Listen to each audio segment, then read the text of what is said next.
semuanya, jadi kali ini kita akan membahas mengenai pembelahan sel. Apa sih sebenarnya pembelahan sel itu?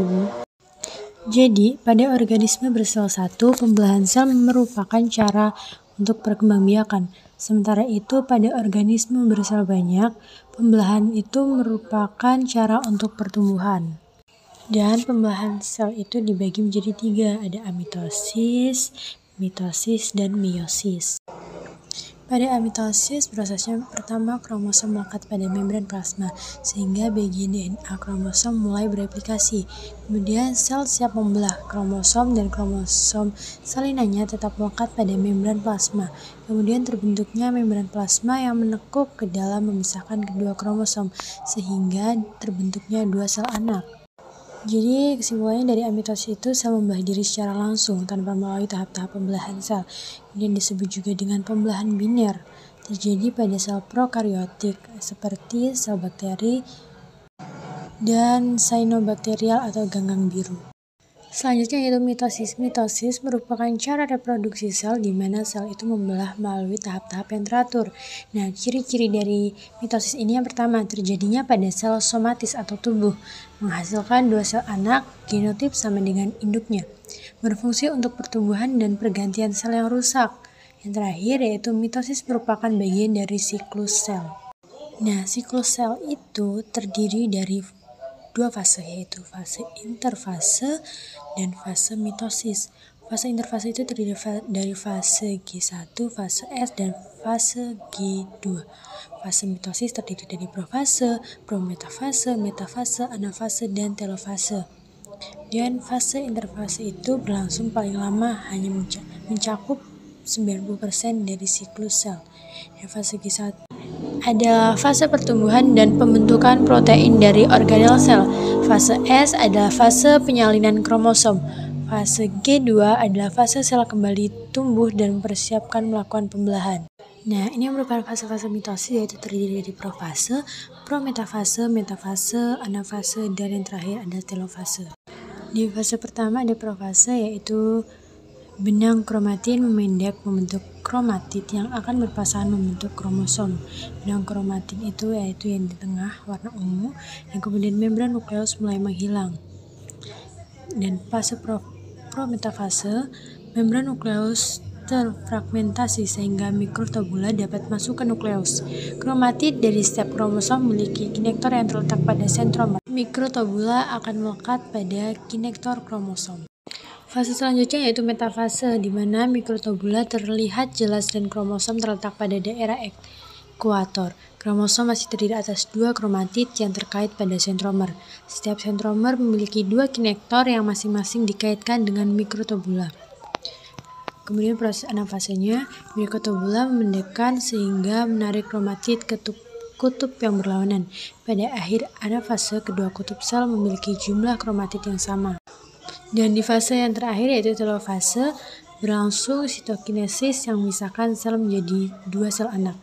Kromatid menipis dan memanjang, kromatid membentuk kromatin.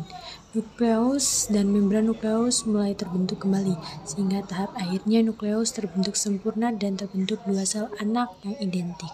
Selanjutnya yaitu fase-fase meiosis, yaitu ada meiosis 1 dan meiosis 2 yang terdiri dari profase, metafase, anafase, dan telofase.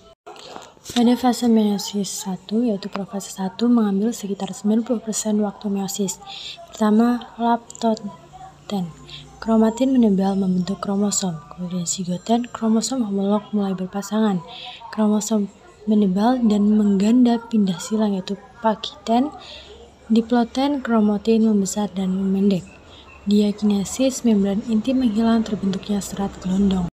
Nah, kemudian tahap selanjutnya itu metafase 1, di mana tetrat menempatkan diri dan berjajar pada bidang ekuator. Sentrometer terkait oleh benang spidol. Sudah ada seperti gambar. Selanjutnya itu anafase 1, benang spindel memendek dan menarik belahan tetrat ke kutub sel berlawanan, sehingga kromosom homolognya terpisah. Kemudian yang terakhir ada telofase 1, yang membran membentuk sekat membentuk dua sel anakan yang haploid, tetapi kromosom masih mengandung dua sister kromatid yang terhubung di sentromer. Fase-fase meiosis 2 yaitu yang pertama ada profase 2 di mana benang kromatin berubah menjadi kromosom. Nukleus dan membran intinya itu menghilang. Sentriol terpisah menuju kutub yang berlawanan, kemudian serat gelondong terbentuk di antara dua kutub pembelah. Selanjutnya ada metafase 2 di mana kromosom bergerak menuju bidang ekuator dan berjejer. Selanjutnya ada anafase 2 di mana kromatin itu berpisah dari homolognya dan bergerak menuju kutub berlawanan. Yang terakhir, telofase 2, kromosom berubah kembali menjadi benang-benang kromatin. Kemudian nukleus dan membran inti mulai terbentuk dan serat gelondong menghilang. Nah, ini ada tabel pembeda agar kita semakin mudah untuk memahami. Selanjutnya, gametogenesis pada hewan, yaitu proses perkembangan sel gamet, ovum, dan sperma diploid menjadi haploid melalui proses spermatogenesis dan oogenesis. Spermatogenesis ini terjadi pada jantan dan oogenesis terjadi pada betina. Nah, ini ada proses spermatogenesis, di mana spermatogenesis adalah proses pembentukan sel kelamin jantan atau sel sperma dan terjadi di testis.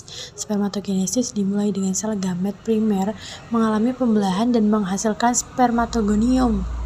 Kemudian setiap spermatogonium diploid itu akan mengalami pembelahan mitosis untuk menghasilkan satu spermatosit primer. Satu spermatosit primer tersebut akan membelah lagi secara meiosis 1 membentuk dua spermatosit sekunder haploid. Dua sel spermatosit sekunder selanjutnya mengalami meiosis 2 sehingga membentuk 4 sel spermatid yaitu haploid.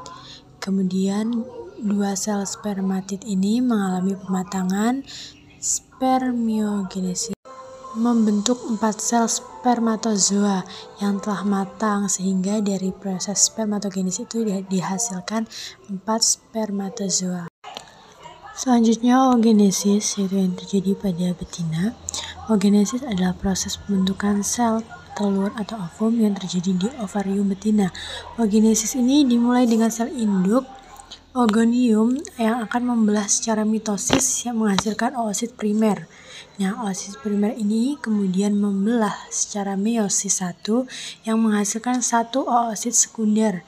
Ukurannya lebih besar, mengandung sitoplasma lebih banyak, dan satu badan polar, satu polosit primer yang berukuran lebih kecil. Selanjutnya, oosit sekunder dan badan polar 1 akan mengalami meiosis 2. Oosit sekunder akan membentuk satu ootit dan satu badan polar 1, sedangkan badan polar 1 akan membentuk badan polar 2. Polosit sekunder sebanyak 2 buah.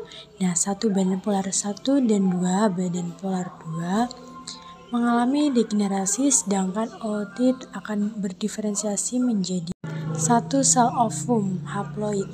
Nah, ini juga ada pembeda dari spermatogenesis dan oogenesis. Nah, yang terakhir ada gametogenesis pada tumbuhan, yaitu proses pembentukan gamet jantan dan gamet betina melalui tahapan mikrosporogenesis dan megasporogenesis. Nah, ini ada tabel pembeda antara mikrosporogenesis dan megasporogenesis pada tumbuhan.